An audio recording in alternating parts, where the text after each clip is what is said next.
Hello and welcome to The World at One with me, Simon Jack.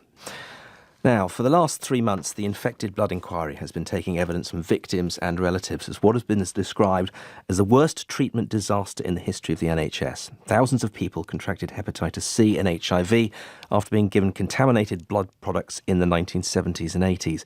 More than 2,000 victims have died. The inquiry is taking a break over the summer, and next year it will begin questioning health officials. This week we're going to hear some of the accounts of those affected. Our reporter Andrew Bomford has attended many of these hearings. We should warn you, you may find some parts of his report upsetting. Listening to the personal stories of those who've suffered decades of ill health, indifference and tragedy has been a moving experience. The quiet dignity, love and sacrifice you see at the inquiry contrasts with the offhand, uncaring and cavalier way many of them have been treated themselves. Here's a flavour of what I heard from some victims in Northern Ireland. So you're Tina, John and Patricia. Yes. Your siblings. Yes. Tina, John and Patricia lost their brother Seamus a year ago. He died, aged 45, of liver cancer after contracting hepatitis C from infected blood products. Now their elder brother Eddie has been told he too has liver cancer.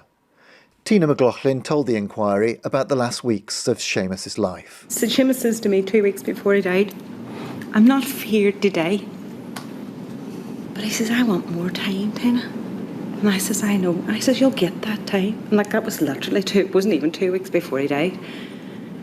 And you're sitting there and my heart was breaking, but you couldn't show the emotion because it wasn't fair enough. I asked Tina what she wants from the inquiry.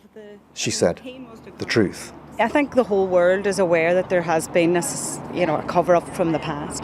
And I think at the minute, the denial of the health providers now, wanting to park this in the past, they can't park it in the past because the bad practice that they're actually following now is killing people. Seamus there was just no recognition of him.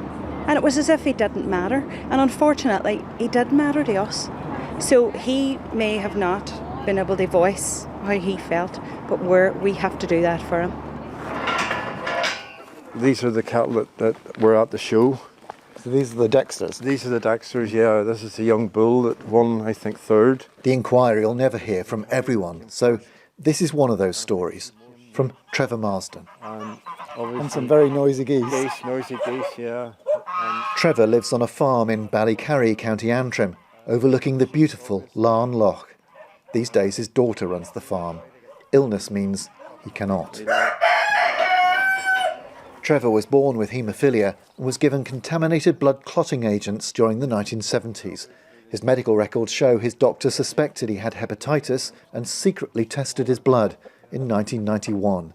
But she didn't tell him the diagnosis until 5 years later, in 1996. It was just her and I, and it was a case of just when I was leaving, and by the way, you've got hepatitis C. It was literally by the way. Yeah. Trevor's wife, Louise, picks up the story. And Trevor rang me, Yeah. and he told me what he had been told. I immediately went on to good old dial-up internet, and the only information I could access was from the British Liver Foundation, and basically said hepatitis C, infection of the liver, leading to scarring and eventual cirrhosis and death if you don't get a liver transplant. Trevor and Louise are convinced that the timing for this supposedly casual by-the-way diagnosis in 1996 was deliberate. It was a year when lots of other haemophiliacs were given the sad news that they were hepatitis C positive. It is my belief that they were told in 1996 because at that stage the pharmaceutical companies had developed the interferon and ribavirin treatment for hepatitis C, and they needed guinea pigs for the clinical trial tests that were needed to get the product licensed and out on the market. Trevor said he felt cajoled to take part in the medical trial. No one questioned doctors in those days, he said. Now, though, bitter experience has taught him to be a lot more cynical. You have to say it's money. It's money. It's all about money. Everybody has made money out of it. You know, there's a certain irony that the pharmaceutical companies that produced the blood products and sold them to different countries then developed the cure for the viruses that were in the blood products and made more money. The medical trials to clear hepatitis C from his body were a nightmare. 3 rounds of treatment over 10 years, a lost decade, they say. To call the symptoms side effects seems ridiculous. They were horrifying, Trevor says. Extreme fatigue, bedridden for months, skin rashes, hair loss, muscle spasms, nausea, hallucinations. But the worst of it all was the depression. Trevor's daughter Lucy was a teenager at the time. He tried to hide his emotions from us because we were obviously quite young. But you could just see that everything had been taken away from him. The farm that he had obviously worked in, that was his pride and joy, and the business he had been taken away from him. But he never really talked about it. He self-harmed. He tried to commit suicide, which is not something until this moment I have openly discussed with our family. Trevor and Louise have never talked about this before, even with family members, but they want people to understand the impact the infected blood scandal has had on their lives and the lives of thousands of other people. I took it upon myself to walk the 200 yards. We're walking down to the railway line, which runs through the bottom of the farm. I'm not going to try and explain everything here, but that was the lowest point in my life.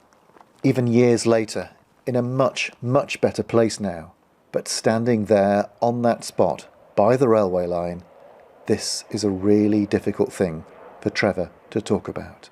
I thought they would be better off without me. I was only a burden to them. And this treatment, I couldn't see a way through it. I think I gave up twice in the treatment. It wasn't clearing. I couldn't see any light at the end of the tunnel.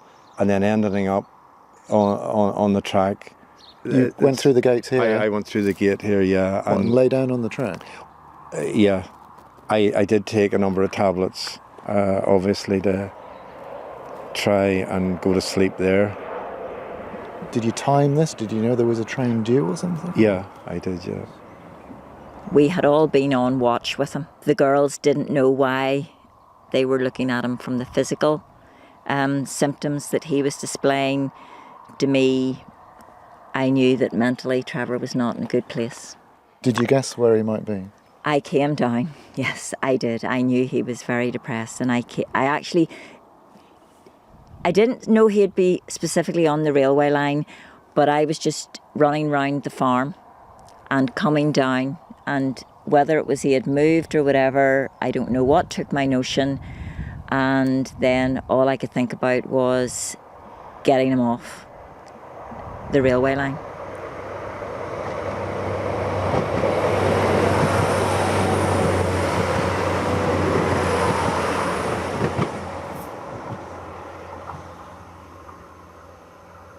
I don't know how or when I was lifted off the track. Ironically, they had old rolling stock. Yeah. And it wasn't just as reliable. Yeah. And yes, there was a train had broken down on the track, but that's karma. It wasn't Trevor's time. It wasn't Trevor's time. The children have only found out about this now. I mean, they'll know about this now. We've never talked about this. But there's so many people have been where I am, or where I was at that time. That's what it drives you to. Over the last 3 months, many have found the courage to tell these stories for the first time at the inquiry. The stigma of contracting hepatitis C, HIV, AIDS meant for decades they suffered in silence. They want justice, but know they might not get it. But if not justice, then answers. Our reporter Andrew Bomford on what has been described as the worst treatment disaster in the history of the NHS, and there are more reports on that to come later in the week and next week.